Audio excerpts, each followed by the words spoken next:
먼저 안화골절이 무엇인지 설명드리도록 하겠습니다. 안화 또는 눈화계골절은 이렇게 안구를 둘러싸고 있는 얇은 뼈가 안구에 충격이 딱 가해졌을 때 안구를 보호하기 위해 대신 충격을 받으면서 터지듯이 골절이 되는 것입니다. 제 오른쪽 눈을 봤을 때 보통 안구의 안쪽이나 아래쪽 벽에 골절이 발생하게 되는데, 이것 때문에 물체가 두 개로 보인다든지 안구의 움직임에 제한이 생긴다든지 안구에 함몰이 발생한다든지 하는 문제가 발생하기 때문에 수술을 시행하게 됩니다. 보통 CT로 진단을 하게 되는데 CT로 볼 때보다 실제 수술 상황에서 골절이 더 큰 경우도 많습니다. 또는 응급수술을 하는 경우도 있는데 안구를 움직이는 근육이 골절 부위에 끼었을 경우입니다. 이때는 근육에 괴사가 발생하는 그런 합병증이 생길 수 있기 때문에 진단 즉시 수술을 시행하게 됩니다.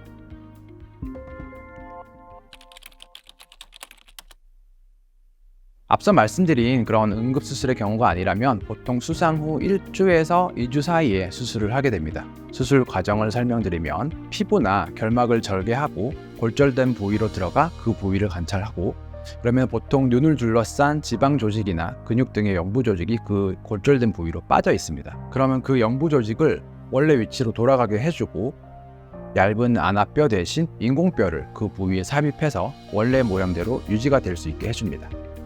인공뼈는 여러 재질들이 있는데 환자의 나이나 골절 정도에 따라서 결정을 하게 됩니다. 녹는 플라스틱이나 녹지 않는 플라스틱 또는 티타늄 같은 금속들을 사용하게 됩니다.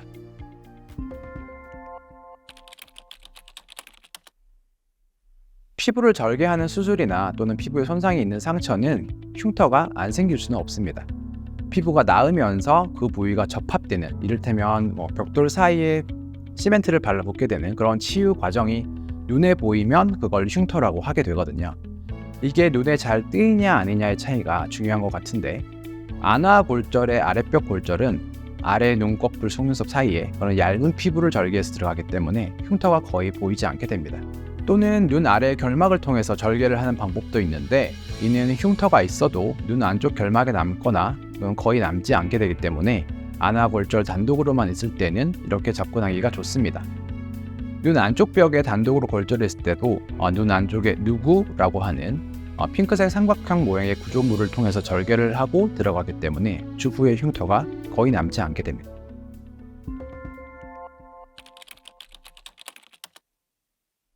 안화골절 수술은 크고 복잡한 수술이라기보다는 작고 정밀하고 또 세밀한 수술이라서 그 결과가 안구나 또는 주위 구조에 예민하게 영향을 미치는 수술이라고 할 수 있겠습니다.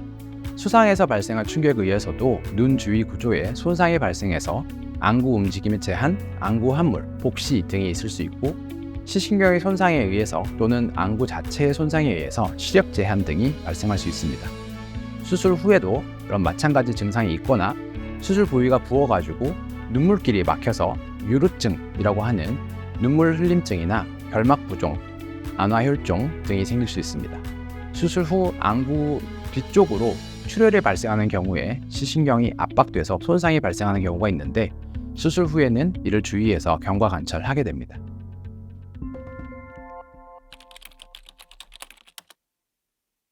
안화골절 수술에서 경험이 많이 필요한 과정 중에 하나가 인공뼈 임플란트 제작입니다. 안화는 그런 단순한 원뿔 구조가 아니고 그 안에 복잡한 곡선들이 복합적으로 겹쳐져 있어서 볼록볼록한 모양을 경험적으로 잘 맞춰서 임플란트를 만들어야 합니다. 그 모양이 잘 안 잡혀서 안화 내 부피가 수상 전과 차이가 많이 날 경우에 안화의 함몰이나 안구의 돌출 등이 발생할 수 있습니다. 이에 대해 의학의 트렌드가 환자 맞춤형 임플란트를 제작하는 그런 방향으로 가고 있는데, 최근 여의도 성모병원 성형외과가 보건복지부에서 선정한 혁신 의료 기술을 사용할 수 있게 됐습니다. 이 기술은 안화골절 임플란트를 환자 맞춤형으로 제작할 수 있게 해주는 3D 프린팅 가이드를 사용하는 것인데, 이 가이드를 사용하면 원래 자기가 가진 안화의 모양을 구현하여 그 부위에 딱 들어맞는 임플란트를 제작할 수 있다는 그런 장점이 있습니다.